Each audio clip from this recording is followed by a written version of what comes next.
All right, so we are going to be talking about immigration, nativism, and Americanization, 1880 to 1895. Now, beginning at the end of the 19th century, immigration into the United States rocketed to never-before-seen heights.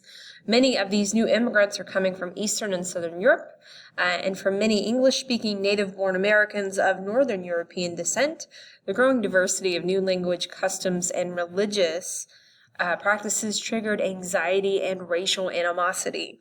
Now, in reaction, some embraced nativism, prioritizing white Americans with older family trees over more recent immigrants. So, nativism, for reference, refers to the preference for established U.S. residents as opposed to foreigners or other considered to be outsiders and the opposition to immigration. So the belief in nativism was the prejudiced attitude towards immigrants based on their national origin, their ethnic background, and their race or religion.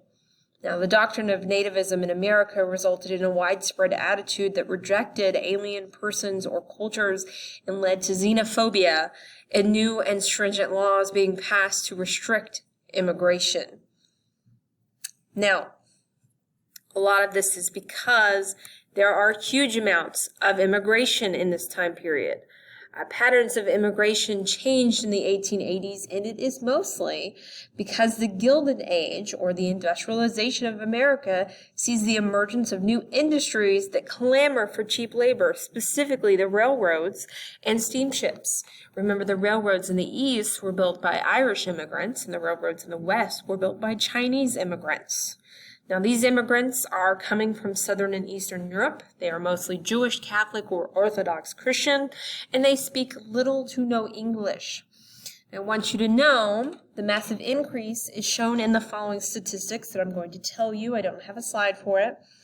Between 1881 and 1890, a total of a little over 5 million immigrants arrived in the United States. Between 1891 and 1900, almost 4 million immigrants arrived in the United States. Between 1901 and 1910, almost 9 million immigrants arrived to the United States. So this is just a massive increase in immigration, and it gives rise to a significant social changes and huge disparities in wealth between the rich and the poor. Now, the reasons for this immigration, I've kind of mentioned in another video where we were talking about push and pull factors. They're being pushed towards the United States because of things like oppression, poverty, war, or religious or ethnic persecution. But they are also being pulled toward the United States because of things like freedom and economic opportunity or cultural ties. These are the things that are kind of pulling people to the U.S. Now, remember, the number of immigrants peaked between 1900 and 1910 with over 9 million people arriving at these major ports of entry. Now, to assist in the processing and management, the Bureau of Immigration in New York City, an official port of entry, opens Ellis Island in 1892. Today, nearly half of all Americans have ancestors who, at some point in time, entered the country through the portal at Ellis Island.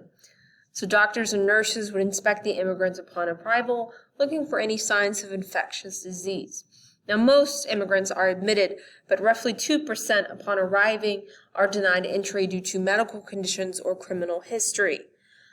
These people, seeking comfort in a strange land as well as a common language, would seek out friends, relatives, former neighbors, townspeople, and countrymen who had already settled into these American cities. This led to the rise of ethnic enclaves within the larger city. Places like Little Italy or Chinatown are examples of communities that developed where immigrant groups could find everything to remind them of home, from local language newspapers to ethnic food stores.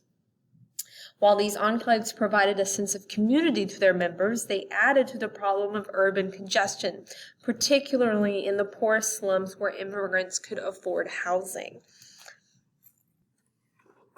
Here we have the image of the Statue of Liberty, which was given to the United States as a gift from France, because we were looked to be the immigration capital of the United States, where we would take they're tired, they're hungry, they're weary, which is part of the words that are on her feet. Here is Ellis Island in 1892. Also worth mentioning, as was on the other slide, was Angel Island in San Francisco, where you saw a lot of Chinese immigration coming in. Now, we do have the resurgence of Nativism. These are in opposition of the new immigrants. They feared a change in American values, competition for jobs, and racial ideas, or radical ideas that they would bring with them, things like socialism and anarchism. The Nativist movement included the Know Nothing Party in the 1850s, but in the 1890s, they're the Immigration Restriction League and the Anti-Asian movement in the West, the latter of which results in the Chinese Exclusion Act of 1882, which I am going to talk about. The Immigration Restriction League was founded in 1894 by people who opposed the influx of undesirable immigrants that were coming from Southern and Eastern Europe. Now, the League was founded in Boston and had branches in New York, Chicago, and San Francisco. It felt that these immigrants were threatening to what they saw was the American way of life and high wage scale. They worried that immigrants brought in poverty and organized crime at a time of high unemployment. So the League would use things like books, pamphlets, meetings, numerous newspapers, and journal articles to disseminate information and sound the alarm about the dangers of an immigrant flood tide. The League also had political allies that used their power in Congress to gain support for the League's intentions. So here you can see some of the political cartoons that were coming out during this time period. On the left, we have the picture of the Statue of Liberty.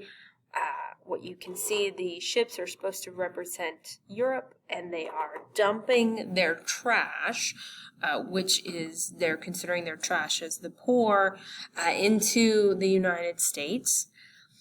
And on the right, this image you should be able to recognize is the Pope. And it says, Rome in politics, shall he be allowed to rule America? And if you'll notice, it says curtain of religion, the hand that would keep us or rob us from freedom.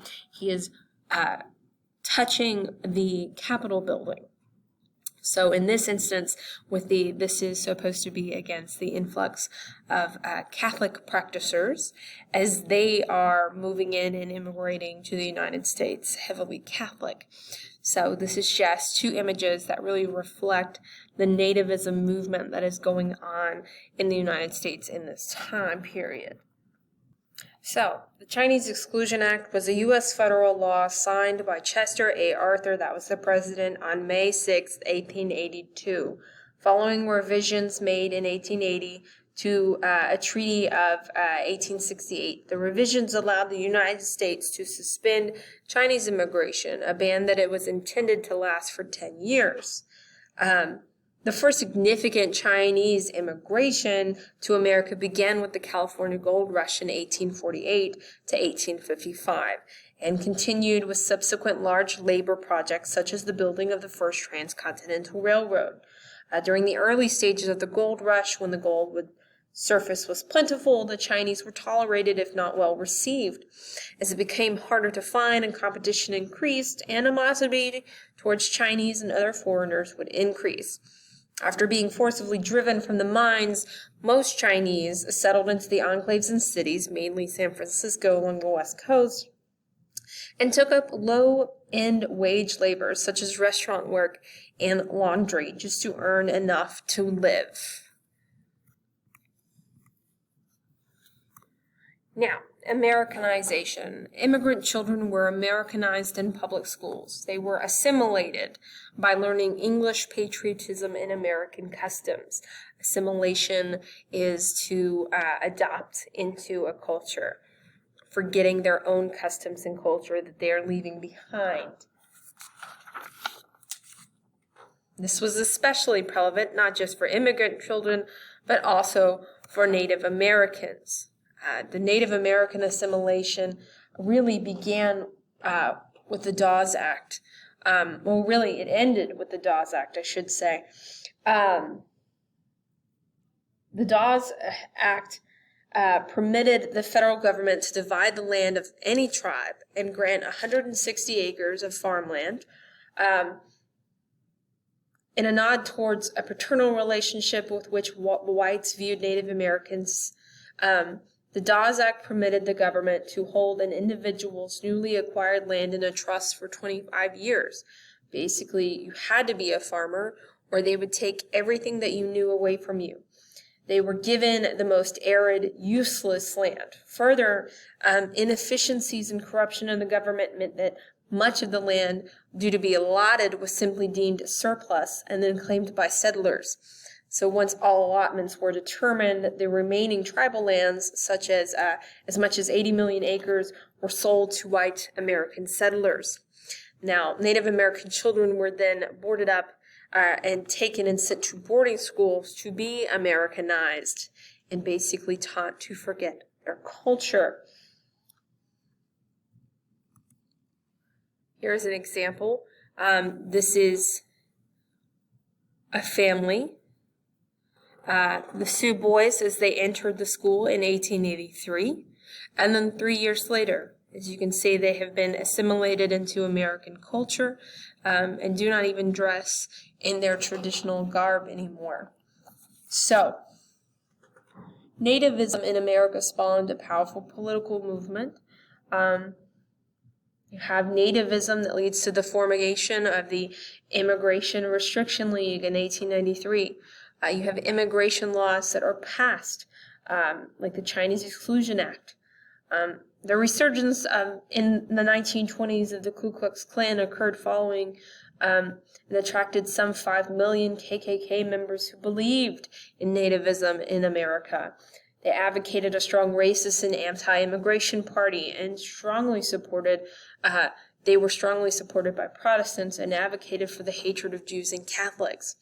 So you have xenophobia and nativism in America is very significant, and that they run counter to the nation's founding principles and ideals, which never ceases to amaze me.